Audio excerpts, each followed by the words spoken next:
Hello बच्चों, आइए इस पर सॉल्व करते हैं। जो हमसे ये बोल रहा है कि केसीएल का 1% द्रव्यमान विलयन 80% आयनित होता है। मतलब केसीएल 80% आयनित होता है, मतलब अल्फा की वैल्यू आपके पास बच्चों यहाँ पे 80% है, या इसी को हम लोग 0.80 फ्रैक्शन की फॉर्म बोल सकते हैं।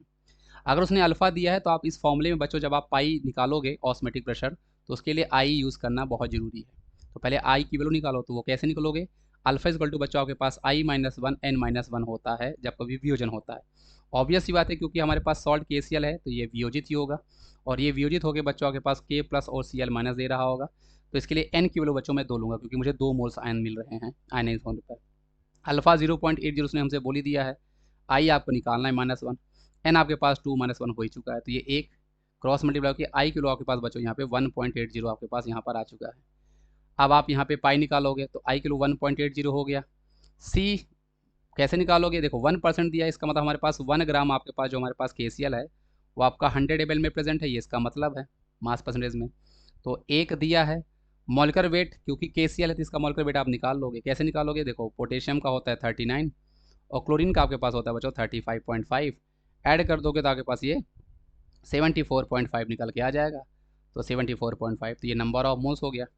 अब वॉल्यूम ऑफ फ्रिक्शन आपके पास 100 हो ही जाएगा, इंटू 1000 करना जरूरी है क्योंकि ml में है। तो आपका आई और सी आ गया।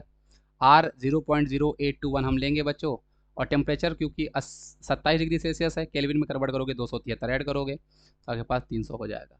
तो ये करने पे हमारे पास इस क्वेश्चन का सही जवाब आ जाता है। अगेन बच्चों, आप क्वेश्चंस को एक दो बार लिख के वापस से ट्राई करो। जब तक क्वेश्चंस को आप खुद पेन चला के नहीं सॉल्व करोगे, आप चीज़ें नहीं सीखोगे।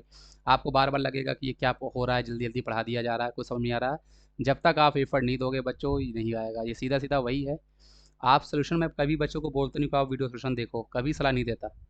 आप क्वेश्चंस को खुद सॉल्व करो। वीडियो को जैसे देखो, जब आपको जैसे समझ में आ गया कि अच्छा ऐसा सॉल्व करना है, आप वीडियो पॉज करो, खुद सॉल्व करो। फिर कहीं फंस गए तो फिर वीडियो देखो। आप अगर पूरा वीडियो देखोगे फिर सॉल्व करोगे तो कभी नहीं सीख पाओगे। मैं बार बार आपसे बोल रहा हूँ बच्चों, ये एक्चुअल में ये जो वीडियो सेशन ये मिलता है, ये एक अच्छी चीज़ भी है, लेकिन ये आपके लिए बुरी चीज़ भी है। आप इसका सही तरीके से यूज़ करो। जब आप फंसो तब आप इसको देखो। अगर आप बिना क्वेश्चंस को पढ़ा, बिना ट्राई किए इसको देखोगे तो आप कभी नहीं सीख पा रहे होगे। इसको सॉल्व करोगे तो वही बच्चों आपके पास ये कैंसिल होकर आपके पास 10 आ जाएगा, और ये इसको 10 से मल्टीप्लाई कर 18 बनाओ, ये 300 है, ये 474.5 है। राउंड फिगर कर आप इसको करके जब इसको सॉल्व करोगे बच्चों, तो ये हमारे पास बच्चों इस क्वेश्चन का आपके पास जो आंसर होगा बच्चों, वो आपके पास 6 ATM के आसपास आपके पास आ जाएगा, और वही आपका इस क्वेश्चन का सही जवाब हो जाएगा। आई होप आपको ये चीज़ समझ में आ गई होगी बच्चों। इसका सही जवाब आपके पास ये था, और ये सॉल्व करने का इसका मेथड था। 21 से लेकर 30 तक जो भी क्वेश्चन थे बच्चों, सभी आपके जेई के PYQ ही थे। तो आई होप आप इन क्वेश्चंस को देख के आपको बेसिक आइडिया लग रहा होगा कैसे कैसे क्वेश्चंस पूछे जाते हैं। कैलकुलेशन आपको किस लेवल तक की तैयारी करके रखनी है। Thank you.